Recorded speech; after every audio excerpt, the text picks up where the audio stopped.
and welcome back to Bite Size Sports. It's another super-sized podcast, and with me is my dear friend and our NASCAR expert, Nate. But first, before we get into all that, Nate, you had quite a trip this weekend. What was going on? Oh man. Well, aside from the fact that I worked a beer festival on Saturday, which that's always a good time there. And apparently, where the beer fest was at, there is a hemp bar with Delta 8 CBD, all the legal, and I use it in quotations, legal stuff in the state of Indiana. But it's also a dab bar, so you can take dabs of Delta 9 and all this other shit. And um, the brewery head honcho who went with, he was very excited about it. But yeah, so headed down to Bloomington a little bit for a nice little rivalry game for the oh God, I forget what the goddamn trophy is for the women's game. Because I mean, it is a trophy game. It is a trophy game. It was IU women's basketball, so I can help lead us up a little bit here because I don't know the name of the trophy either. I mean, I literally saw it. I'm gonna see if I can find it, but I literally saw it Did you get there. to hold it? No, I bet I could have taken a picture with it because they had it in one of the lobbies um, Oh, prior to the game. But yeah, man, you got to um, get that photo next time. I'll pay for photos. This is a legit operation here. We got a big announcements coming up later. um, what was I gonna say? So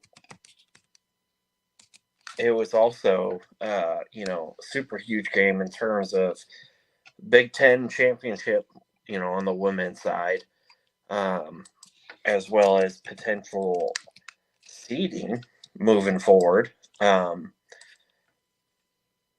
Not only with the Big Ten tournament, but dealing with NCAA tournament down the road. It is. I mean, personally, for me, we'll get into the record here in a second. I just think body of work has pretty much gotten the women's game or women's team to have a number one seed or at least top two seed, which will allow for them to host the first two rounds of the tournament in Bloomington. Big So, time. yeah, so it is the Barn Burner Trophy. Oh, I love it. It's such Featuring which two teams in the Barn Burner Trophy? Indiana and Purdue for women's basketball. So what I'm thinking, we got what do they normally have? The Oaken Bucket, right? That's for football. That's football. Shout out to your co-host in the back, by the way. What? I, Wait, what? I heard a meow. I just wanted to give Uh, a shout out to the cats in the back. oh What do we yeah, got? Help me with the names. We got Santo and Anthony, right? There we there's go. Anthony Groon himself right there. Bite size Santos. exclusive. Yeah. Oh, there's Santo. There we go. So those two were not the prize for the barn burner trophy. So it wasn't a barn with a some kind of flame on it, was it? What's this So trophy look like? it looked like basically a plaque in the shape of like kind of like a barn. So like the top part looked like a barn, and then the bottom had like either a gold little tag thing if Purdue won, or um, a red one or crimson in this scenario, I guess would be the Yeah, technical get term. it right. Um, I always say red and white, even though it's you know cream and crimson technically. I think I've got it here for the folks. Is this it? Oh yeah, 100%. I was actually looking that up because I forgot for a second what it looked like exactly.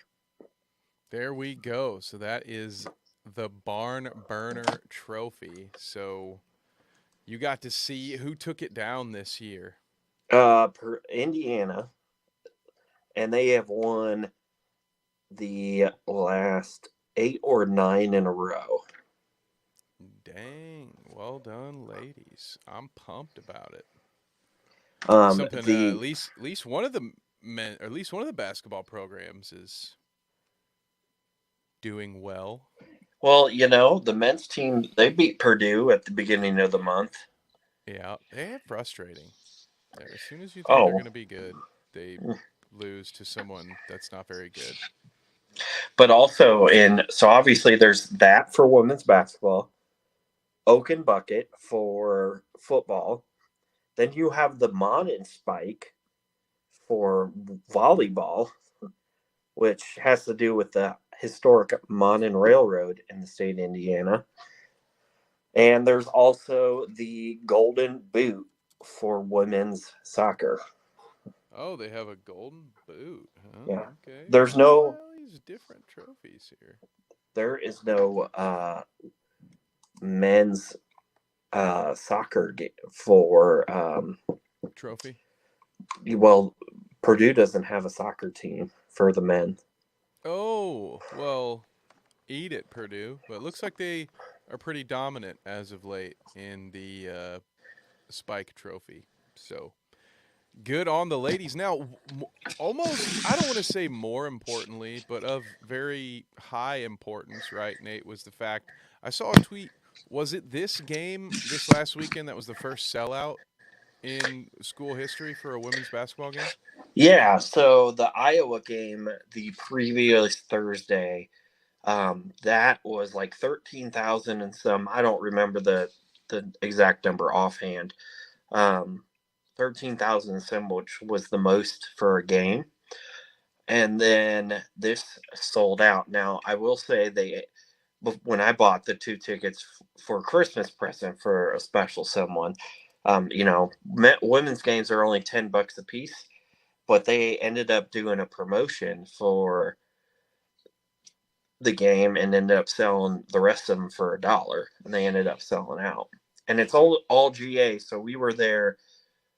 We got in at about like 9:30, give or take a few minutes, and waited for about an hour before we got to go in. You had to wait for an hour to get in. Yeah. Okay. I was looking for some photos here because I saw someone tweeted it out. Here we go. And right on time.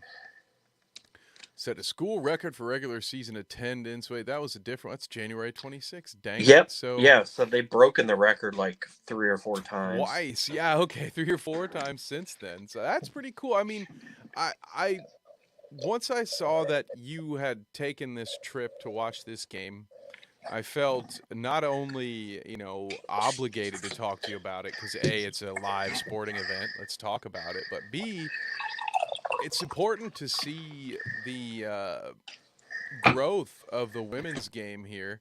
While we, oh, sorry, I muted you during that pour. But to see, from the women's NCAA tournament last year, where they had to post videos of, hey, look at how pathetic our weight room is, to now we're seeing multiple attendance records broken at a school that for the longest time it's men's basketball, of course, there's been high attendance there for IU, but no, it's just great to see that getting that attention, and hopefully, I don't know, I don't have a lot of faith in the IU men's program, so maybe we'll see the women get some dubs. Here's the other record from February 9th. So any other takeaways, any other thoughts from that experience you had, Nate, or predictions for the lady? Are they the Lady Hoosiers? Is that what's the Nope. proper Just straight up Hoosiers now. straight up Hoosiers? As it A ought to lot of be. It's schools. weird calling them Lady Spartans or Lady this. Just call them the Hoosiers. I think a lot of schools have gone away from the lady part to begin with, which, Good. you know, not even to go on like a feminist rant or anything. It's just stupid. Have at it. Like it's the same goddamn team. Just use the same Both, nickname. yeah. Yeah, you're the Al- same school. Although the one school that's different is Louisiana Tech. So their normal team nickname for football, men's basketball, such and such, is the Bulldogs. But I Hmm. think the women's team still uses the Lady Texters. Lady Texters. What the tech like And then CTR? adding stir, yeah. Then adding stir, yeah. They're still the Lady Texters, I don't like it. which is funny because they were one of the uh, once the women tournament started happening, they won 2 titles in like the first 7 years, and it made the Final Four several times. Although they have not been that successful since really that much since like the late '80s, early '90s, sort of thing. But I don't know why I'm talking about Lady Texters basketball, to be honest with you. I was gonna go for the ride with you. Hey man, we're all about it.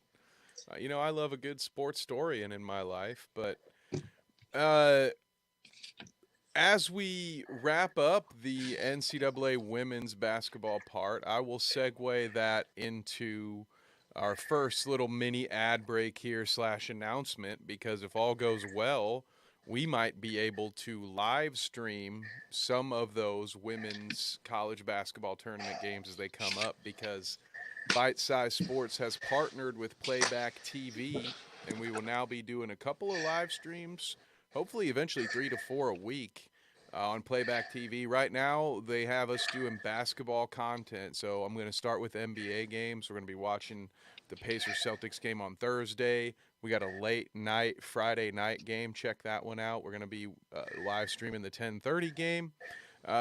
But hopefully we'll expand into college and all that. We'd love to have you hang out. In the meantime, of course, you can always find us here on YouTube, on Twitter, on where else? Facebook, really. If you want to go there, you can do that. But at the meantime, oh yeah, Spotify, Apple Podcasts, all that good stuff. So as I finish my plug, we would love to see you all this Thursday or Friday for our Playback TV premiere, and also be on the lookout for more Twitter Spaces because I gotta do more live stuff.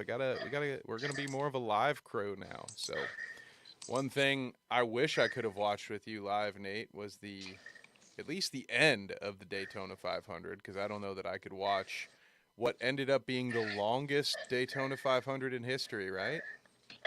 Right. And before I elaborate more, I just want to say last thing about the women's basketball team.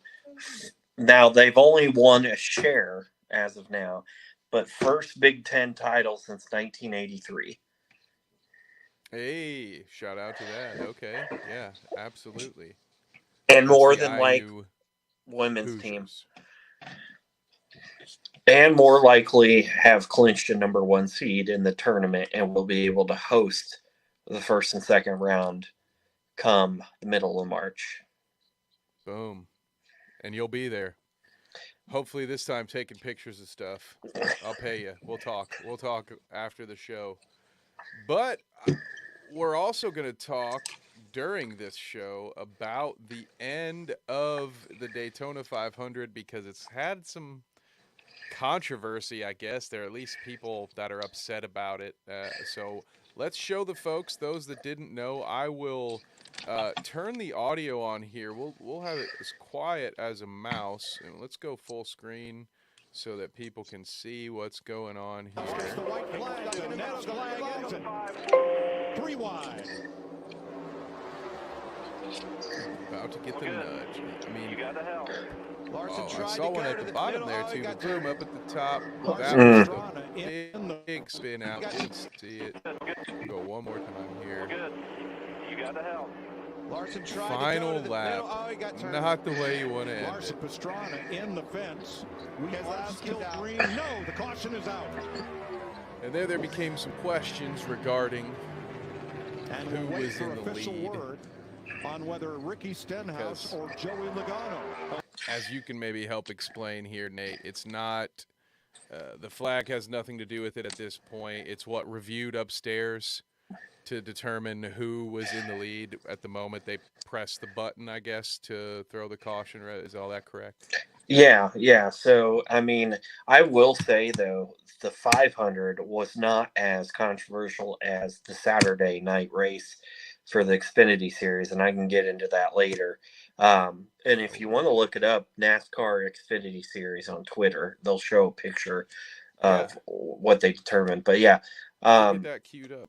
this one wasn't as controversial, but it was pretty close in regards to who was in the lead there. But I just got to say, like, on the previous um, during the previous caution, like Ricky Stenhouse Jr., they made a hell of a move and got a hell of a push from um, Kyle Larson and Christopher Bell, who are all like dirt racers in their own downtime. They come from a dirt background, so and Larson and Stenhouse are both friends, so that I'm not really surprised there, but um, I just want to shout out Travis Pastrana there in the 67. He may have ended up in a wrecked bucket of fuck there, but for never running in the Cup Series, never running a super speedway series race in the Cup Series, never having much practice, because they don't really have much practice anymore. They had 2 practice sessions after the duels in qualifying, but that was about it. Um, you know, I mean, he's a whiz on the dirt, obviously. 2 wheels and 4 wheels with the Nitro Rallycross, but nobody expected him to finish top 20. I mean, even ending up, backwards, getting bumped and spun out by a guy who refused to claim responsibility. Guy who ran a clean race, ran Yeah, perfect all day. Right? That's what I perfect. heard. That's what. Yeah, perfect all day, clean race. Who was that perfect racer? I saw our good friend David Westergreen, who I will take the opportunity to. Well, as far as speaking of getting spun out here, and we can get a little moment for your sponsor. I think your sponsor's right here in this shot somewhere too, Nate. But Oh yeah. there's our boy. Oh wait, okay. Let me switch here. Yeah, look at that. Traders Brewing Company. Do they have any copy written for you? Do you have a plug? Go ahead if you do. I'll just say, come on down if you ever find yourself in Indianapolis, 8587 Zionsville Road, or just the easy way to get to there is 86th Street and Zionsville Road on the northwest side of Indianapolis, behind the Speedway gas station. So You are not such only an old man, dude. Google it, guys. not only can you get your fresh craft beer here, you can also just walk a few steps in front of the building to the Speedway gas station and get you a soda. Oh, well, you look at that. Wow. You look at that. Double sponsors. And here, I want to take a minute to pull up. There's our Bite Size Sports number 9. The lovely, beautiful looking car that it is. We have we have the same, we have the black paint scheme too, not to worry. But yeah, there we are. What did we get? 8th in the first half, 24th in the second because of that nonsense. But yeah, you can check that out. That's also on Thursdays. So unfortunately, I've split our fans because I am live streaming every Thursday night on the Stadium Rant YouTube channel with my buddy James talking NBA on the bounce, but our boy David Westergreen is out there racing in the bite-sized sports car, and Nate's Traders car is also racing on Thursday night. So we'll put the link there. Check that out. But who was it again? Almorica? Who ran the perfect race that tweeted about it? I can't let this slide. We got to call out the name. Eric Almirola. There we go. I don't know. I think I threw a baseball name instead. But yeah, he was perfect. Who was it? Kevin Harvick was the one that was he the one that nudged? What was it? That was it the final lap or an earlier lap where Harvick had nudged someone? And It was earlier, so he had and honestly, it wasn't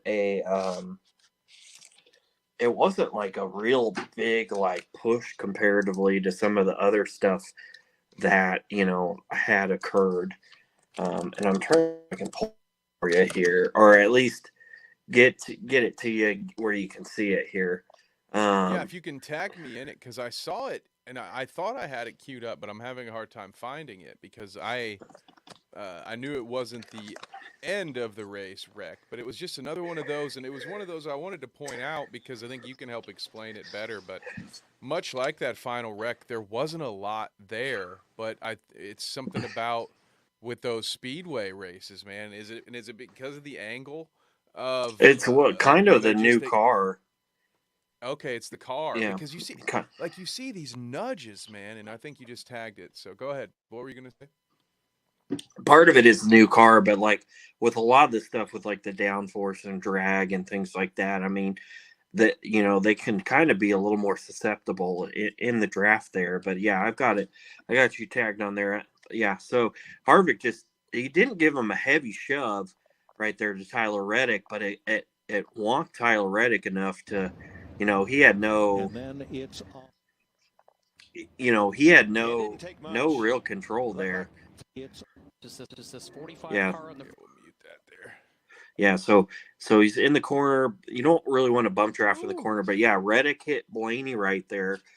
So Blaney, I just want to point out Blaney here because I wanted to talk about him a little bit. If you want to restart this replay here real quick. Absolutely. So Blaney's on the bottom there in that day glow yellow car with the blue hood. Yeah, so Reddick hits him. So he hits the wall a little bit and he like way overcorrects there. So his whole front end there ended up getting real fucked up. And they somehow got off the damage clock with the ability to run the minimum speed lap that they need to. So yeah, just unlucky there. But that car also was in that last lap wreck and still finished 8th. I was about to say I thought I saw the tweet that said this car finished 8th, and as soon as you pointed out the front bumper, I was like, oh, that was that car. Okay, and you can see it right here. You can tell even with how small that is on your screen, you can tell how badly that's beaten up. But here's just how tiny the nudge is, man. It doesn't take much. Now, of course, when you're getting nudged by a Bush Light machine like that, it's probably like getting hit with a ton of bricks. But that American-made Bush Light. Yeah, I know it packs a punch, but So and it's funny because oops, sorry, my phone decided not to cooperate there. But in 2021 at the first Bristol Dirt Race, he had gotten in a wreck too, and it like just destroyed the whole back left quarter panel on the car. And let me see if I can find a photo to tag you in here. Because that. Oh, go ahead. I was going to say that car finished 10th. Oh wow! So he's had some luck or some ability. And well, this is going to be a custom car, so I'm just going to share this to you. Copy link. Here's So, that but this Xfinity ending, by the way. Yeah. So yeah, that was the picture that determined. Wow. Just a little teaser while I wait for that notification to load in. But yeah, I can see why that was the more controversial ending. Although my best friend in NASCAR Heat 4, Austin Hill, got the win, so I'm not upset about it. Oh, I found a better picture, so don't share the one I just sent to you. Fair enough. It'll still be a picture of a custom die cast, but it also has the end of the actual car there too. And here it is. Wow. Look at So that custom job. So somebody made that into what do you call them? They're die cast. I always call them Matchbox cars because I'm forever 9 years old. But okay, so that's a die cast. Pretty spot on job, I'd say. Yeah, so that car on top finished 10th. Wow. Wait, yesterday? This weekend? No, that car. This is in the past. Okay, yeah. Yeah, that was 2021. 2021. I was gonna say, how'd they flip this car that fast? That's pretty impressive, though. So yeah, it was Now, then here is where I want to ask you the question as it pertains to people who got upset about the ending. So I wish I could find the tweets specifically, but I've seen people complaining about the format and saying that those wrecks at the end ruined what they thought was an exciting race because it took out some of the best cars that were in the field right there. So if you can help me break down what they're talking about, what would people want to see changed? Is it this? Is it the new car that you've mentioned, or is it? Is there something else that people are looking for? That they're looking at this ending and saying, "Hey, not like this, man. We got to do something else." So a lot of the problems that go with the format is for super speedway racing more so having the green white checkered format. So up until about middle of 2004, if there was a caution near the end with a handful of laps to go, usually probably about anything about 6 or 5 laps or under would probably end under caution, most likely. But there was a controversial race where they determined Jeff Gordon beat Dale Earnhardt Jr. to getting the lead, and the race finished under caution. And this was at Talladega, which is Earnhardt country, so a lot of people are upset they ended up throwing beer cans on the track. And it's kind of funny because Gordon did burnouts over the beer cans while they're getting thrown. Yeah, so that car finished 8th, by the way. Yeah, I wanted to pull that up just for a little visual for the folks at home.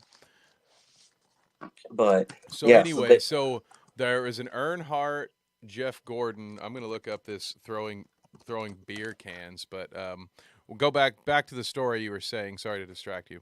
So anyway, since then they pretty much implemented where a race they try to finish under green as long as they haven't taken the white flag. So like last night they took the white flag, race ended under caution because there were some pretty violent hits in that wreck last night. It's been controversial in some regards, and honestly, like for super speedways, it has done the thing where it just ends up tearing a lot more cars up, and that's a lot more money. A lot more people get torn up. My opinion, it doesn't really need to be there for super speedway racing because it just makes everything look like a clown show. In regards to that, so a lot of people are upset about that, and there's a couple of people I saw tweet that are like, doesn't need to be for at least this. I don't know that I necessarily hate it for other tracks, more so like the 1.5 miles and short tracks and stuff, but that's a whole nother story. And then just a lot of people aren't too thrilled, like Kyle Busch, he probably should have won that. Yeah, fuck Kyle Busch. He probably should have won that last night, to be honest with you. But because there was a wreck before the white flag, they ran to a green white checkered. Oh, okay. Okay. And I was able to find, although forgive the old schoolness of this stream here. This is like, what is this, like 80p or something? Yeah, I think this is from the original YouTube site. I don't think this part has been uploaded. It's in 4p as you said, but here are some beers that they threw at the car. I had to skip through about 10 minutes of people talking about it to finally get to the footage. But so yeah, that's what we have to thank. All those drunk folks throwing beers at people. Now we have bad endings to NASCAR races. So what would your solution then, Nate, be to just go back to the way it was before? Is there a new way to do it that you think would be better, or is it fine the way it is? So honestly, I don't think you know what? If a race ends under caution, it ends under caution. So be it. I don't. It's about past time for that, or if you're going to do it, continue to do green white checkers. I don't know if you saw. I think David Westergreen also tweeted it. Uh, do them single file instead of 2x2. What does that? What it's for the simpletons like me? What does that fix? What does that do? So instead of first and second lining up next to each other, everybody's in a single row. Oh, I see. So that's just big advantage then for Yeah, so everyone, you I guess. still you still get your chance to finish the race under green, but the leader isn't getting completely fucking screwed. Gives them some of their competitive advantage back. Okay, I could see how that would be a solution. I'd like to see how that plays out. But ultimately, you're okay with it if it just has to end under caution. That's just part of the game. Ideally, it's not how we want to see it. I mean, shoot, I will go to the Super Bowl, right? No one wanted to see the game end that way, but the call was the call, and it technically was the right call. So, what are we gonna just force overtime in that situation because we didn't because it wasn't an exciting ending because it was a boring ending? Nah, it's not the way she goes. Now, did you want to talk more about the Xfinity ending and that controversy, or we had showed the photo? I can look for it again. I think I got rid of it here, but that was a legitimate photo finish. I will say that. Um, what was the so is the controversy the way in which that final was decided by using that Yeah, photo? yeah. So really, if they were more consistent, which is a tall order for NASCAR apparently, um, if they were more Okay. consistent, the caution flag light should have been pushed earlier. Now, I don't know who exactly would have been in the lead. I think Austin Hill may have still been in the lead regardless, but should have been pushed earlier. And also at first people were kind of like questioning should John Hunter Nemechek in the 20 car there um, should he have even been allowed to keep his position because as you can see, so Allgaier in the 7 ran the 1 up. And yeah. Okay, so I think if they actually You want me to push, restart that for you? yeah. So looking at that, I think, and I'll tell you when to kind of pause it. So we're going through obviously Sam Mayer, who ended up on his roof like that was Newman esque from like 2020. It's just glad nobody hit him. So it's going. I don't know. Okay, so stop. Yeah, stop right there. So really, if they were consistent, the caution light should have been pushed right here. Right here, which means we've got what? Yeah. Is that the 7? And then Yes. now is it maybe the 21 then the 20? That one's a little tougher to see, but I think it's the Yeah. 21 right there. Another thing that people were talking about is you see the 20 is below the yellow line there. I was So going to at ask you about yeah, that. What does that so mean? at so at Daytona, Talladega, and now Atlanta, there's a double line rule. You can't go below the line, which a lot of people don't like that rule, myself included. Yeah, Um, I'd never finish a race of NASCAR heat if that was the thing. so John Hunter is under the double yellow line, but NASCAR stated that it was wreck avoidance. Which if you scroll back a little bit and then let it play, it kind of fits ish. So yeah, Let's take a look. so he's already below Oh, the yep, 7. yep. So And I'm the okay 7 with comes into him, so yeah, I'm personally okay with that. I know some people probably still like rah rah rah. Somebody needed to be penalized. Rah rah rah. yeah. What do you want him to do? Just blast into the 7 and say, screw it. We'll take you all down with me. Let the 21 walk to victory. So what is the issue then? Like, how long did they wait to put that into a caution? Because it doesn't seem like it should have taken long. Probably 3 or 4 seconds, I believe. And so, but now this was the final lap, was it not? Yeah, but that was a pretty violent wreck, so honestly, a caution should have been called.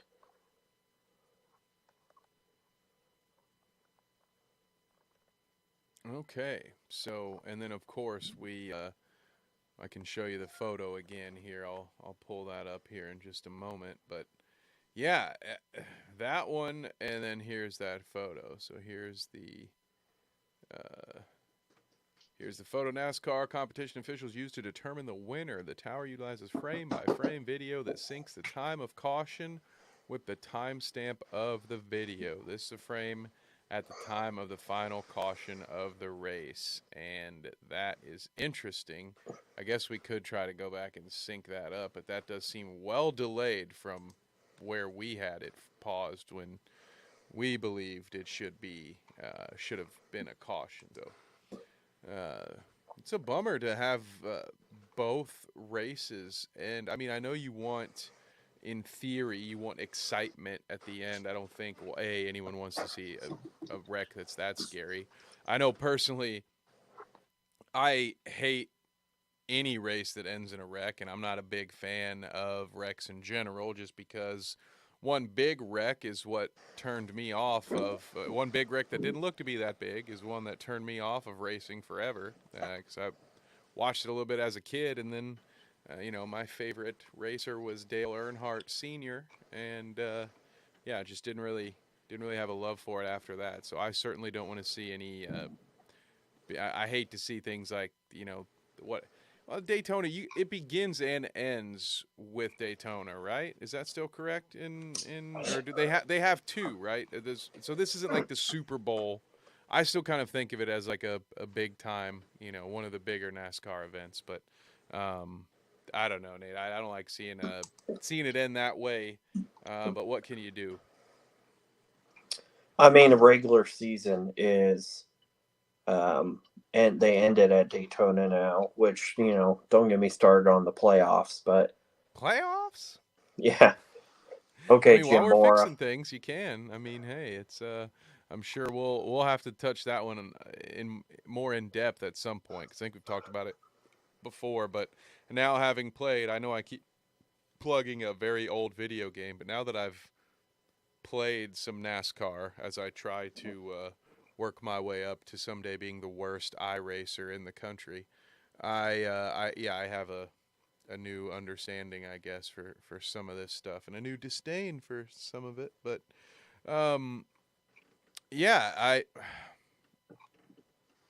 I don't know, man. What do we have any other NASCAR talk outside of, because I could just jump all over the playoffs and the point standings with you, but that could be a tangent. I haven't prepared for it, but if you have some stuff you want to get off your chest, feel free.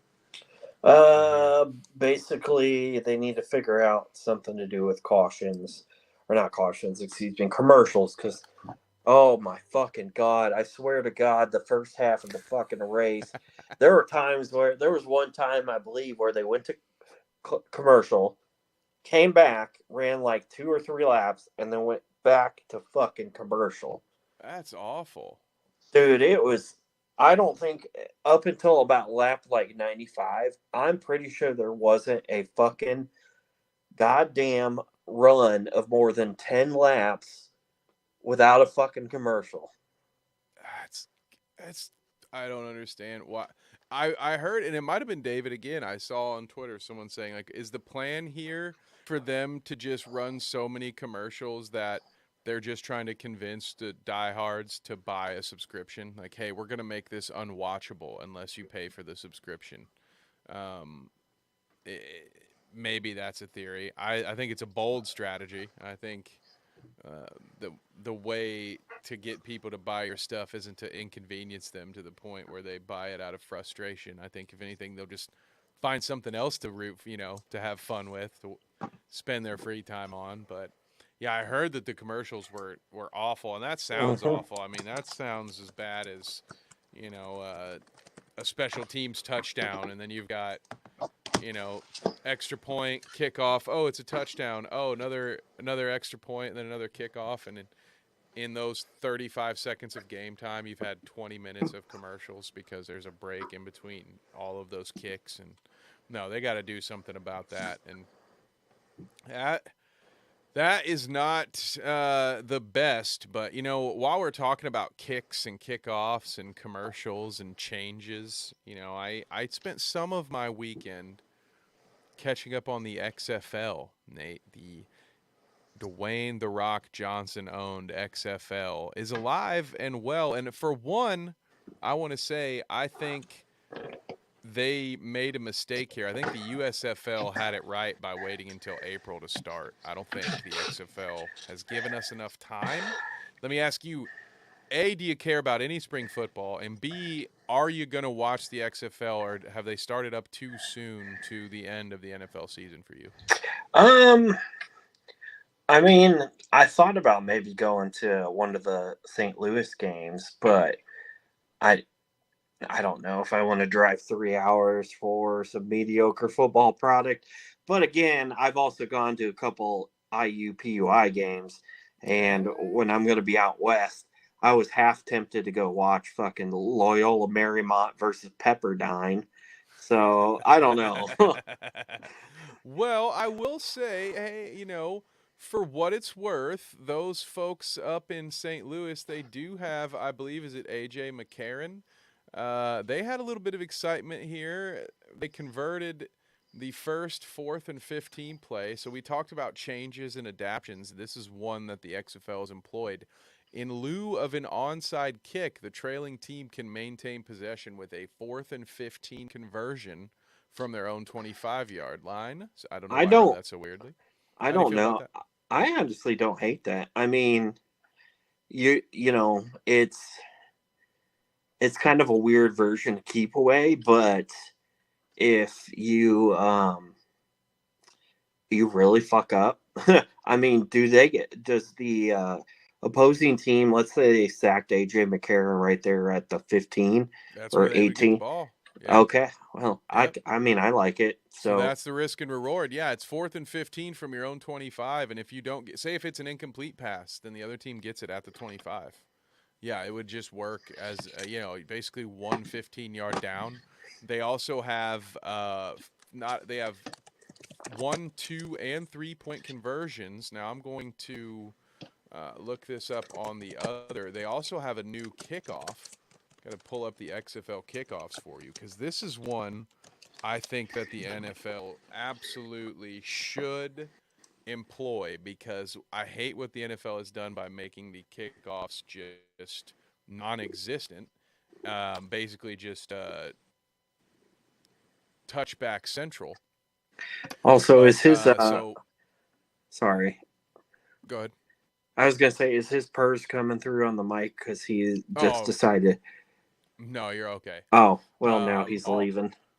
Good to have you, bud. But so, yeah, the 3 XFL rules Dan Casey really likes are the tiered point after, which I mentioned briefly, but there's the 2-yard for 1 point, the 5-yard for 2 points, 10-yard for 3 points. No kicks, mind you. Kicks are not an option. The option to keep the ball are the 4th and 15 conversion, which we just talked about, which you can only do in the fourth quarter. I didn't realize that rule. But look at the kickoff format here. This is what I wanted to show you.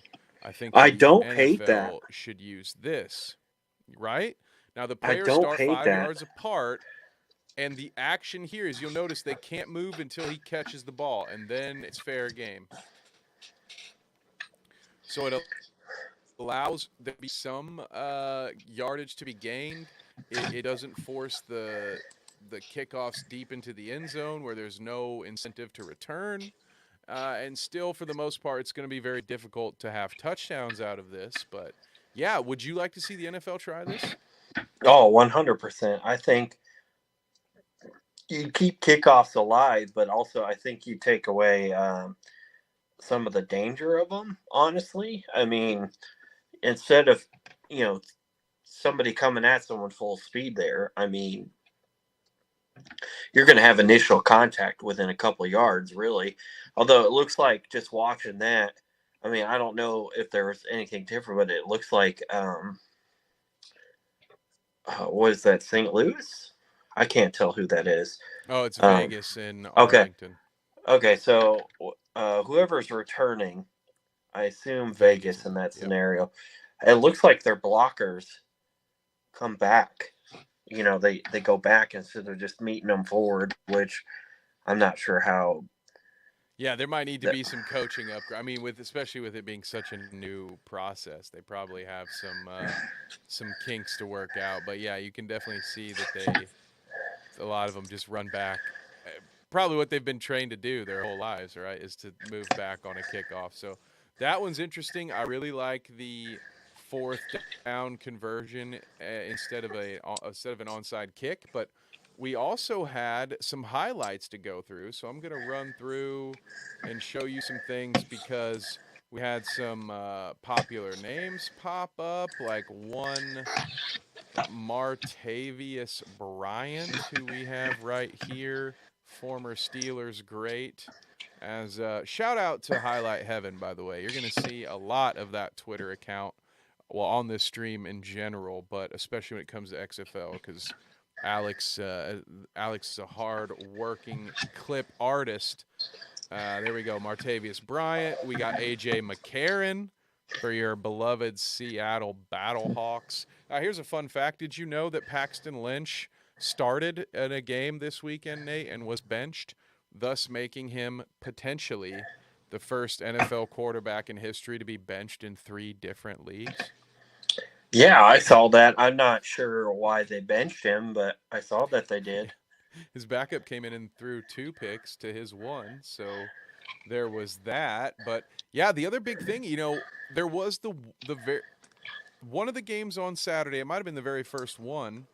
There was one blowout, but all the other games, the other 3 games included, as Alex put them, legendary chokes, but you could also see them as big comebacks. So 3 of the games, and actually every game this weekend, the team that scored first lost, but in 3 of these games, we saw big comebacks right here, of course, part of the Battlehawks comeback. We already showed you that play. Ben DiNucci winning hearts this weekend with some of his plays for my favorite XFL team. I was tough, actually.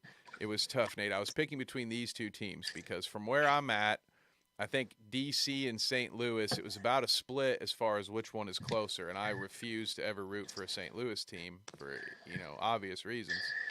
So I was like, well, I can go with the DC Defenders. They're the closest one. But I went with the Seattle Sea Dragons because how cool is it to have a team named Sea Dragons? And I really just want the Sonics to come back. So we're going with Seattle.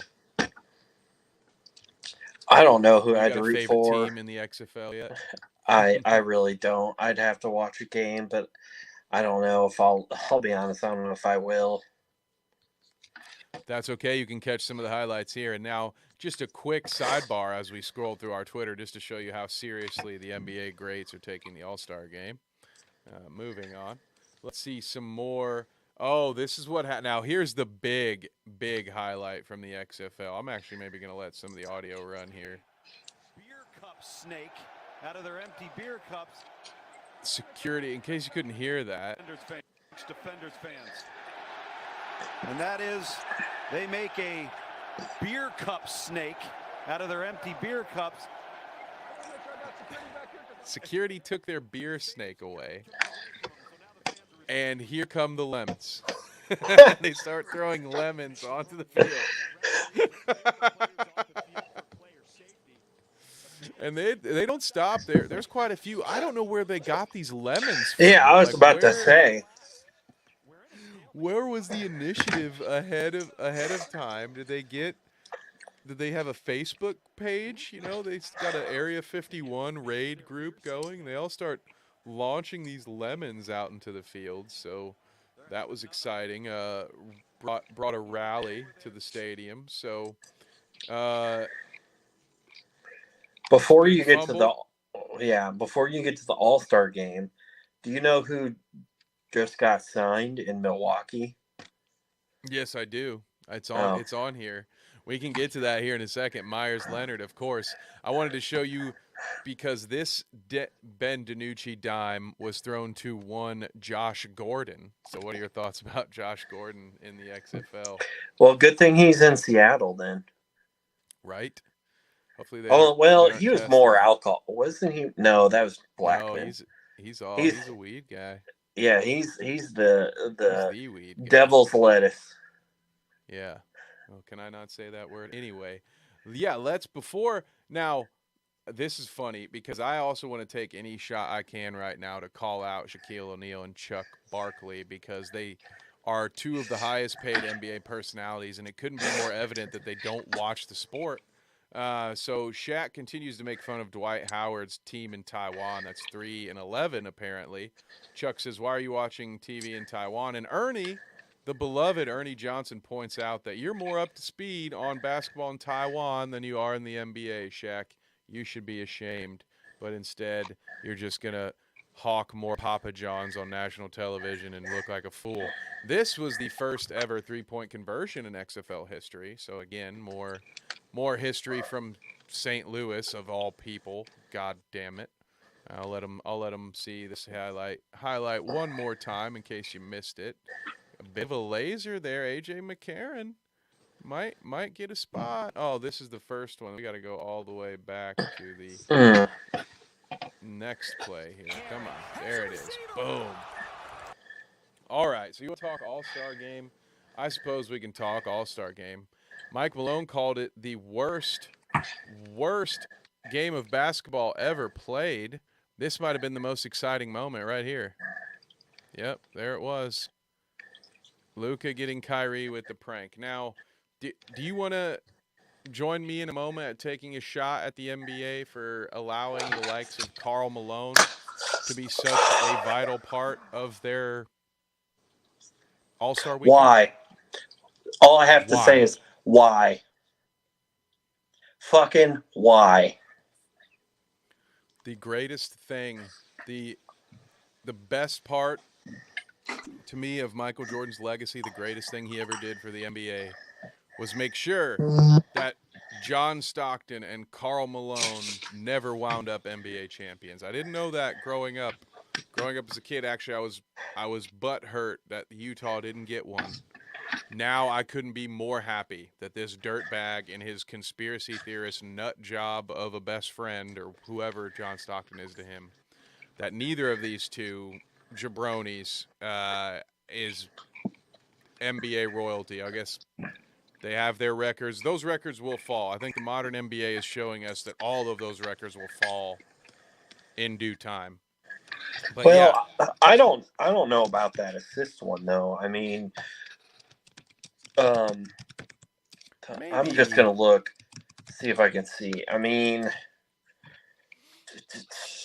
Stockton is up 15,806 assists, and next is Jason Kidd with 12,091, and Chris Paul's at 11,330. But I don't think he's got to third.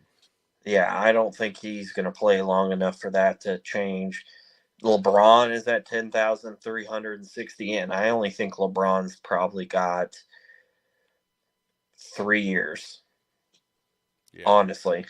Well, again, it might not be anyone playing right now, but I do think that with more scoring, with more shooting, players are moving faster in the shot clock. I have faith. You might be right. That one might stand a little longer.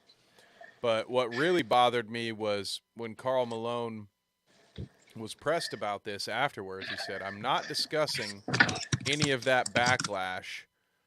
I don't care. That's my life. That's my personal life. And I'll deal with that like I've had to deal with everything. So whatever." Now, the backlash he's referring to is him impregnating a 13-year-old girl at the age of 20.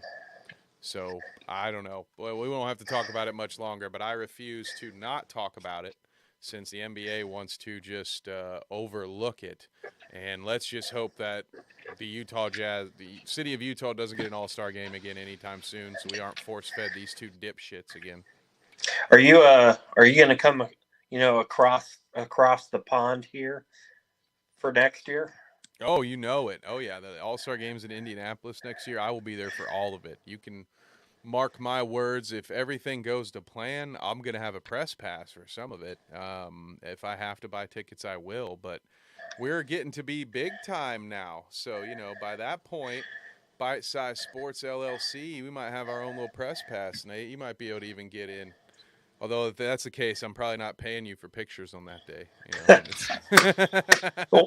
Well, you better pay So, me for some fucking pictures this upcoming weekend if the weather cooperates. It's fucking hilarious that obviously California not really known for rain, kind of still in a drought, but the weather forecast this weekend in SoCal is rain on top of rain on top of rain on top of rain right now, which like I don't know how it'll do for like the drought and shit like that. If it helps, great, but it's just like the one reason I decided to go out there may not even happen. So, you know, that's a bummer. You had some races out there, right? For those who don't know, I mean, I'm hoping some of the folks that just listen to us talk NASCAR for a better part of an hour probably know, but in case they didn't, we also might get some photos from you for the NHL fans at home, right? Aren't you? You got a bit of a sports world tour coming up this weekend. yeah, I'll be in Vegas for Flames versus Golden Knights. Ooh, I don't know. I hope I root for a tie. Well, that can't happen, but fair enough. Yeah, I can still root for it. You never know. Strange things could happen. There could be a leak. Um, all kinds of things could happen. And then you got some races on Thursday. Well, we'll keep in touch with you not on Thursday, over the weekend.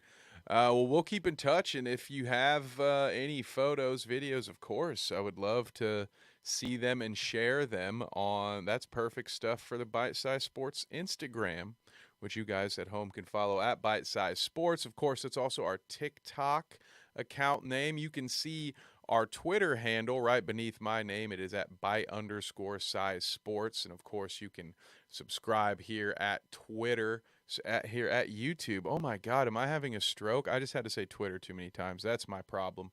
But anyway, folks, we appreciate you. Of course, you can listen to us wherever podcasts are found. Nate, do you have any final words for the people or anything you want to plug before we send them home?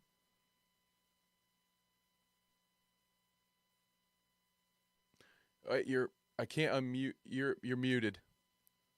I don't know how that happened, but I tried to uh unmute you, and it wouldn't let me. It said you did it yourself. So sorry. oh, um watch the races this weekend and adopt your out of your local shelter of unwanted and orphaned animals. I concur. I agree with that. Shout out to all the adoption centers out there taking care of the puppies and the cats. And thank you, shout out to you for listening and or watching. We have more live and pre-recorded content headed your way, so be sure to check us out then. But in the meantime, thanks again. We'll see you later.